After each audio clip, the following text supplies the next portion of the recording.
नमस्कार। अन academy IAS में आप सभी का स्वागत है।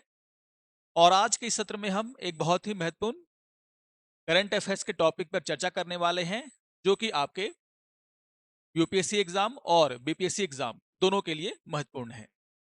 तो आज हम लोग आज के सत्र में चर्चा करने वाले हैं मिशन मौसम के ऊपर, जिसको लेकर के आप देखोगे कि चर्चाएं जो हैं जितने भी नेशनल न्यूज़पेपर हैं उसमें आई हैं। तो यहाँ पर हम लोग समझेंगे कि आखिर किस उपलक्ष्य में प्रधानमंत्री के द्वारा मिशन मौसम की शुरुआत की गई, इसका लक्ष्य क्या है। तो इन सभी बातों पर हम लोग आज डिस्कस करेंगे। तो अगर हम मिशन मौसम की बात करें तो आप सभी को पता है कि 15 जनवरी को प्रधानमंत्री के द्वारा जो आईएमडी है, यानी कि जो इंडियन मेट्रोलॉजिकल डिपार्टमेंट यानी कि आईएमडी, उसकी 150वीं जो फाउंडेशन डे था, उसके उपलक्ष्य में वो वहां पर उपस्थित थे।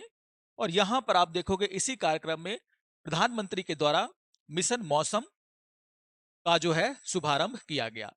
यहां पर आप देखोगे कि बहुत ही इंपॉर्टेंट तथ्य है जिसको कि आपको ध्यान में रखना है, और वो क्या है कि यहां पर जो आईएमडी है, यानी कि इंडियन मेट्रोलॉजिकल डिपार्टमेंट, उसका जो है 150वां फाउंडेशन डे था। और यहां पर इसी उपलक्ष्य में प्रधानमंत्री के द्वारा जो इस समारोह में उन्होंने उसको अटेंड किया, वहां पर आप देखोगे प्रधानमंत्री ने मिशन मौसम की शुरुआत की।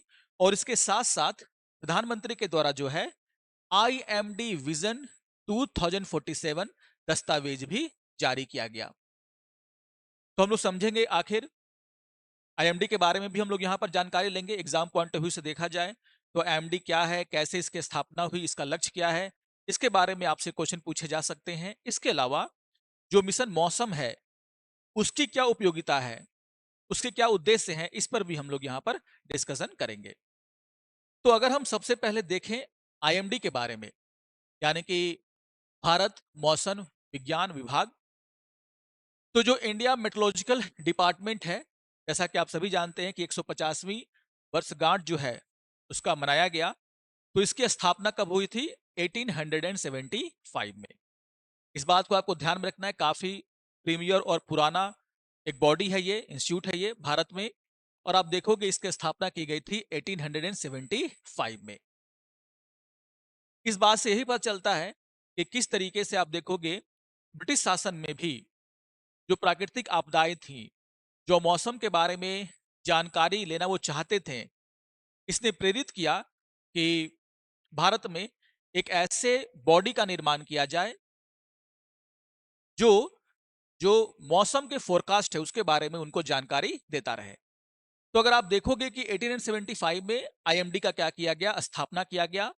और ये इस बात को क्या करता है, बताता है कि इस तरीके से जो भारत पहले से ही ऐसे जोन में है जहां पर जो विनाशकारी जो प्राकृतिक आपदाएं हैं वो आती रही हैं। तो अंग्रेजों ने को भी वो कौन सी ऐसी घटनाएं थी जिसने ये प्रेरित किया कि उनको आईएमडी का निर्माण करना चाहिए। तो अगर आप देखोगे तो काफी सारी जो है 1875 के पहले काफी सारी ऐसी घटनाएं, प्राकृतिक घटनाएं हुई थी जिसके कारण अंग्रेजों ने आईएमडी गठन किया। यहाँ पर आप देखोगे कि 1864 में एक चक्रवात जो साइक्लोन है वो कोलकाता में आया, जिसके कि पूरा का पूरा शहर तबाह हुआ। इसके बाद आप देखोगे कि 1866 या फिर 1871 में भारत में सूखा पड़ा, मानसून की वर्षा कम हुई।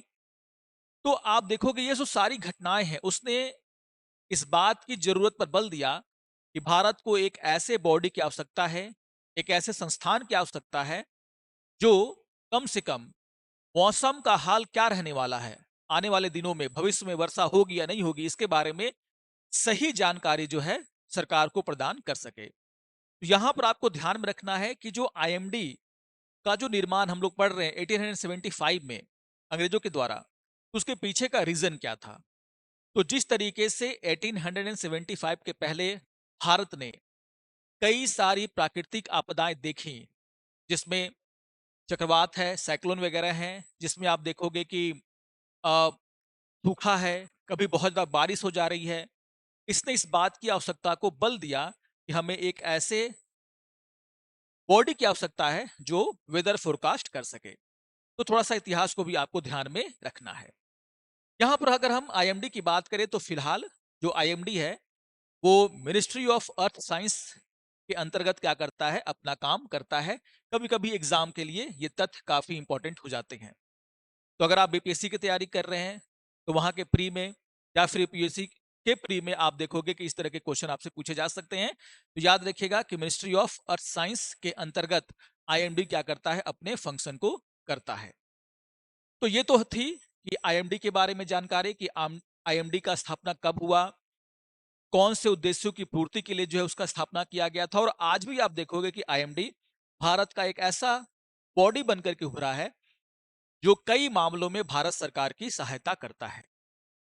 तो अगर हम आईएमडी की सेवाओं की बात करें, किन उद्देश्यों की प्राप्ति के लिए उसको बनाया गया था और क्या वो अपने उद्देश्यों को प्राप्त करने में सफल हुआ है, तो अगर हम यहाँ पर देखते हैं तो इसका काम क्या था, कैसी सेवाएं आईएमडी प्रदान करता है। तो आप देखोगे पहला पॉइंट क्या है, प्राकृतिक आपदाओं के प्रभाव को कम करना, यानी कि mitigating the impact of natural disaster. तो आप सभी जानते हैं कि भारत में कभी आप देखोगे तो तूफान आ रहे हैं, भारत में आप देखो कभी बाढ़ का माहौल रहता है, कई सारे स्टेट मानसून के दौरान बाढ़ की चपेट में रहते हैं। किसी वर्ष आप देखोगे कि जो वर्षा है वो सामान्य से कम होती है। हम देखेंगे हमारा बहुत बड़ा क्या है, कोस्टल एरिया है। आप हिमालय राज्यों में देखो, वहां पर जो है भूस्खलन जैसी समस्याएं विकराल रूप से बढ़ रही हैं। सेस्मिक जोन में पूरा का पूरा हिमालय क्षेत्र है।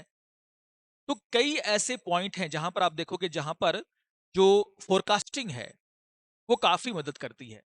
तो आईएमडी क्या कर रहा है, प्राकृतिक आपदाओं के प्रभाव को कम करने में सरकार की मदद कर रहा है। तो जैसे मान लीजिए कोई जो भी तूफान कहीं से गुजरने वाला है, या फिर हमें पहले ही अगर पता चल जाए कि इस वर्ष मानसून जो है वो सामान्य से कम होगा, या फिर मानसून के दौरान जो वर्षा है वो सामान्य से ज्यादा होगी, तो भारत सरकार क्या कर सकती है, उसके प्रभाव को कम करने के लिए अपने कदम उठा सकती है ना। Mitigating the impact of natural disaster. तो इसमें बहुत बड़ी भूमिका निभा रहा है आपका आईएमडी। इसके अलावा आप देखोगे क्या कहा जा रहा है, सपोर्टिंग एग्रीकल्चर। हम लोग अभी बात कर रहे थे कि अगर हमें ये पता चल जाए कि किसी वर्ष जो मानसून है वो अगर सामान्य से कम होगा, तो सरकार क्या कर सकती है, हमारे फार्मर्स जो किसान हैं और जो हमारा कृषि की जो उत्पादकता पर इसका जो इम्पैक्ट पड़ेगा उसको कम करने के प्रयास कर सकती हैं। कुछ अल्टरनेटिव जो योजनाएं हैं वो लेकर के आ सकती हैं, जिससे कि हमारा जो उत्पादन है कृषि में, और या फिर जो इन किसानों के इनकम पर जो उसका इम्पैक्ट पड़ेगा उसको हम क्या कर सकें, कम कर सकें। तो कृषि के क्षेत्र में आप देखोगे आईएमडी की सेवाएं काफी महत्वपूर्ण योगदान दे रही हैं। यहाँ पर आप देखोगे जल प्रबंधन, वाटर मैनेजमेंट में आईएमडी बहुत बड़ा योगदान दे रहा है। जैसे आप सभी जानते हैं कि हमारे देश में एक बहुत बड़ी समस्या क्या है, भूजल में कमी। तो जमीन के अंदर जो वाटर स्टोरेज है उसमें लगातार कमी आ रही है, और आईएमडी क्या करता है, अपने जो इम्प्रूव्ड सैटेलाइट हैं उनके माध्यम से ये पता लगाने का प्रयास करता है कि आखिर भारत में किन क्षेत्रों में जो भूजल का स्तर है, जो ग्राउंड वाटर का स्तर है, वो काफी तेजी से नीचे जा रहा है। तो अगर आपको जल प्रबंधन करना है तो उसमें भी आईएमडी क्या कर रहा है, हमारी काफी ज्यादा मदद कर रहा है। नदियों में पानी का कम होना, कहीं पर नदियों के प्रवाह में बढ़ोतरी देखने को मिलती है, कहीं पर नदियां सूख रही हैं, ये सारी बातें, इनका सारा डेटा जो है आईएमडी क्या कर सकता है, सरकार के साथ शेयर करता है। इसके अलावा आप देखोगे कि विमानन, यानी कि आपका जो एविएशन सेक्टर है उसको भी ये सपोर्ट करता है। मान लीजिए किसी एरिया का मौसम खराब है और उसकी पहले से जानकारी अगर आईएमडी दे दे रहा है, तो एविएशन सेक्टर को इससे क्या मिलता है, आसानी हो जाती है कि उस एरिया में उस दौरान जो है कोई भी विमान ना जाए। तो हमारा जो एविएशन सेक्टर है, हमारा जो आपदा प्रबंधन है, ये तो बहुत ही इंपॉर्टेंट है, डिजास्टर मैनेजमेंट। तो डिजास्टर मैनेजमेंट में तो आईएमडी ने अपनी उपयोगिता साबित कर दी है ना। तो डिजास्टर मैनेजमेंट हो या फिर आप देखोगे डिफेंस, वहां पर भी जो हमारे सैनिक जो आउटर पोस्ट पर हैं, सीमा पर हैं, वहां का मौसम कैसा रहेगा, उसके आधार पर वो क्या कर सकते हैं, अपनी तैयारी कर सकते हैं। तो आप देखोगे डिफेंस के क्षेत्र में, या फिर हम कह सकते हैं टूरिज्म के क्षेत्र में, हेल्थ के क्षेत्र में भी जो आईएमडी की सेवाएं हैं वो उल्लेखनीय हैं। अब गर्मी के दिनों में जो हीट स्ट्रोक जो लोगों को लगता है, तो कहाँ पर जो है इस तरह की चीजें हो रही हैं, कहाँ पर इस तरह की चीजें होने की संभावना है, उसकी सारी जानकारी जो है आप देखोगे आईएमडी सही तरीके से प्रोवाइड आजकल करा रहा है। तो हम हेल्थ के क्षेत्र में देख रहे हैं, टूरिज्म के क्षेत्र में देख रहे हैं, यहाँ पर आप देखोगे कि आईएमडी की सेवाएं काफी महत्वपूर्ण हो जाती हैं। तो हम अगर इन सभी बातों को देखें तो हम ये कह सकते हैं कि भारत का जो सोशियो इकोनॉमिक डेवलपमेंट है, यानी कि जो हमारी सामाजिक और आर्थिक विकास है, उसमें एक तरीके से आईएमडी हमारी क्या कर रहा है, मदद कर रहा है, सपोर्ट कर रहा है। तो आप देखोगे कि अपने स्थापना के बाद से ही आईएमडी ने इन सभी मामलों में, चाहे हम नेचुरल डिजास्टर की बात करें, चाहे हम आपदा प्रबंधन यानी कि डिजास्टर मैनेजमेंट की बात करें, चाहे हम कृषि की बात करें, एग्रीकल्चर की बात करें, चाहे हम वाटर मैनेजमेंट की बात करें, एविएशन की बात करें, सभी में आप देखोगे आईएमडी ने उत्कृष्ट जो प्रदर्शन है वो किया है। और इसीलिए आप देखोगे कि भारत सरकार चाह रही है कि आईएमडी की जो क्षमताएं हैं उसको क्या किया जाए और बढ़ाया जाए। तो जो ऑल वेदर रडार हैं, या फिर जो सैटेलाइट हम छोड़ रहे हैं जिससे कि हम सही जानकारी प्राप्त कर सके वाटर मैनेजमेंट को लेकर के, फसलों को लेकर के, हमारे वनों की स्थिति क्या है, तो इसमें हम क्या कर सकते हैं, नई टेक्नोलॉजी का उपयोग करके हाई कंप्यूटिंग जो डिवाइसेस हैं उसको उपलब्ध करा करके हम क्या करना चाह रहे हैं कि आईएमडी की क्षमताओं को बढ़ाना चाह रहे हैं, ताकि इन सभी क्षेत्रों में उसने जो काम अभी तक किया है, अचीवमेंट जो अचीव किया है, वो उससे और आगे जा सके। और कहीं ना कहीं आप देखोगे यही एक पॉइंट है जो ये सिद्ध कर रहा है कि आईएमडी की उपयोगिता है। और इसी को देखते हुए आप देखोगे कि भारत सरकार ने जो है मिशन मौसम को क्या किया, शुरू किया। तो आखिर मिशन मौसम क्यों शुरू किया गया, मिशन मौसम के क्या उद्देश्य हैं, ये आपको पता चलता है कि आखिर आईएमडी का क्या हमारे देश में योगदान है। ठीक है, तो ये तो था आईएमडी की स्थापना और उसके उद्देश्य। अगर हम आगे बढ़ते हैं और बात करते हैं मिशन मौसम की, तो थोड़ा सा इसके बारे में भी बातें कर लेते हैं। और इसमें आपको एक लाइन याद रखना है कि सरकार लगातार ये प्रयास कर रही है कि आईएमडी की क्षमताओं को क्या किया जाए, बढ़ाया जाए। तो जो मिशन मौसम है उसका अगर हम लक्ष्य की बात करें, एम की बात करें, तो आप देखोगे ये कहा जा रहा है कि मिशन मौसम के जरिए जो भारत सरकार है वो आईएमडी की जो फोरकास्टिंग यानी कि पूर्वानुमान की क्षमता, आईएमडी की जो मॉडलिंग यानी कि आप देखोगे कि जैसे वनों की स्थिति है, ग्राउंड वाटर में जो जिस तरीके से कमी आ रही है, या फिर मानसून का इम्पैक्ट किस क्षेत्र में कैसा होगा आने वाले समय में, 15 दिनों में, 20 दिनों में मानसून किस तरीके से आगे बढ़ेगा, उसकी मॉडलिंग करने के लिए हाई कंप्यूटिंग डिवाइस हमें चाहिए, फास्टर डिवाइसेस हमें चाहिए। तो मॉडलिंग जो होती है उसको सुधार करना है ना। इसके अलावा डिसेमिनेशन यानी कि जो उसका जो प्रसार है उसमें जो विभाग की क्षमता है उसको बढ़ाने के ऊपर आप देखोगे मिशन मौसम में फोकस किया गया है। तो मतलब क्या है कि पूर्वानुमान, मॉडलिंग और प्रसार में जो विभाग की क्षमताएं यानी कि आईएमडी की बात हो रही है उसको क्या करना, उन्नत करना। ठीक है, तो और इसी लक्ष्य को प्राप्त करने के लिए आप देखोगे कि ये कहा गया है कि जो मिशन मौसम है उसके जो पहले 2 इयर्स में सरकार क्या करेगी, लगभग 2000 करोड़ रुपए जो है इन सब चीजों को आगे बढ़ाने के लिए खर्च करेगी। यानी कि अगर हमें फोरकास्टिंग को आगे बढ़ाना है तो आईएमडी के पास जिस तरीके के रडार होने चाहिए, उनके पास जो देश के अलग अलग जगहों में उनके जो स्टेशन है उनमें जो इक्विपमेंट होने चाहिए, नई टेक्नोलॉजी होनी चाहिए, जो सेटेलाइट जिस प्रकार के उनको मिलने चाहिए, सेटेलाइट से उनका जो संपर्क होना चाहिए, और इससे सबसे बड़ी कि फास्ट कंप्यूटिंग डिवाइस की आवश्यकता पड़ेगी आपको मॉडलिंग करने के लिए कि किसी भी चीज का इंपैक्ट हमारे मौसम पर किस तरीके से पड़ सकता है। तो इन सभी चीजों के इंप्रूवमेंट के लिए जो भी हमारे पास रडार की आवश्यकता पड़ेगी, जो भी न्यू कंप्यूटिंग डिवाइसेस की आवश्यकता पड़ेगी, उसमें खर्च करने के लिए आप देखोगे सरकार ने 2000 करोड़ खर्च करने का लक्ष्य रखा है आने वाले 2 ईयर में। तो इसको समझना बहुत जरूरी है कि आखिर मिशन मौसम का लक्ष्य क्या है।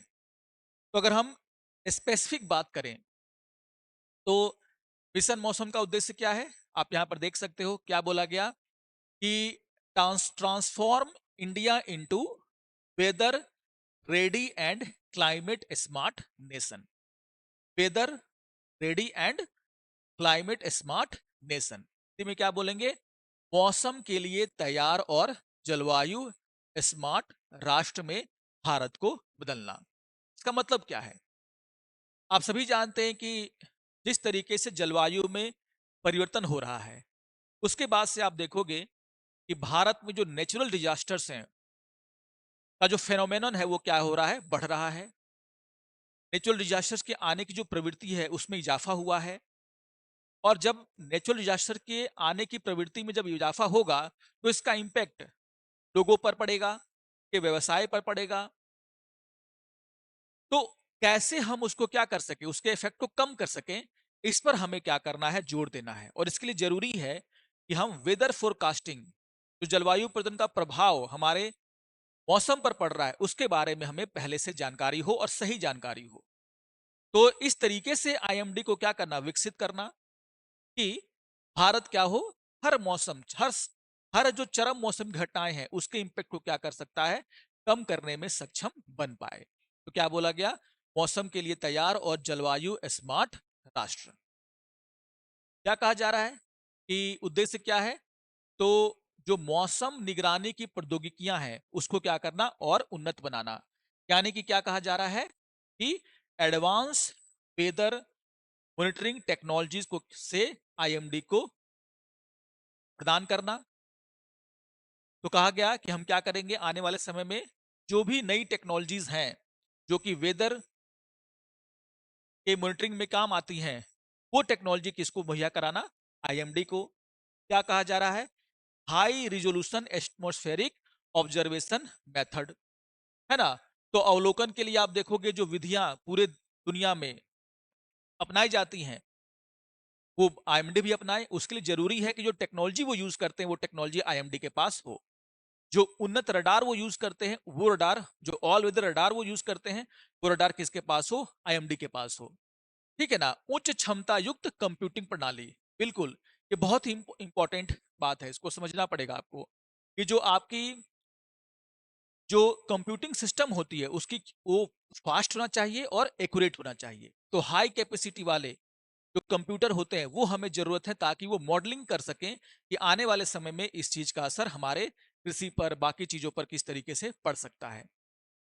या फिर आप देखोगे यहाँ पर क्या बोला जा रहा है कि नेक्स्ट जनरेशन रडार सेटेलाइट।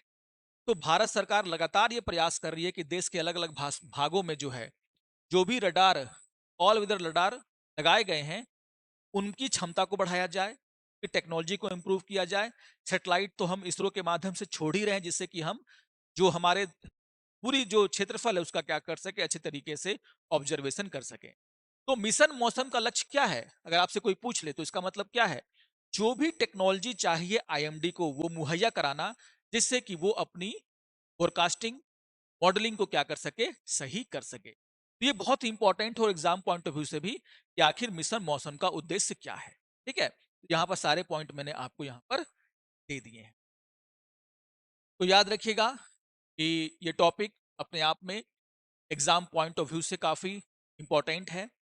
और यहाँ पर हमने बात की थी कि आईएमडी विजन 2047, तो आप सभी जानते हैं कि वो जो पूरा का पूरा विजन है उसका भी लक्ष्य की अगर हम बात करें तो इसी से वो क्या है? मिलता जुलता है।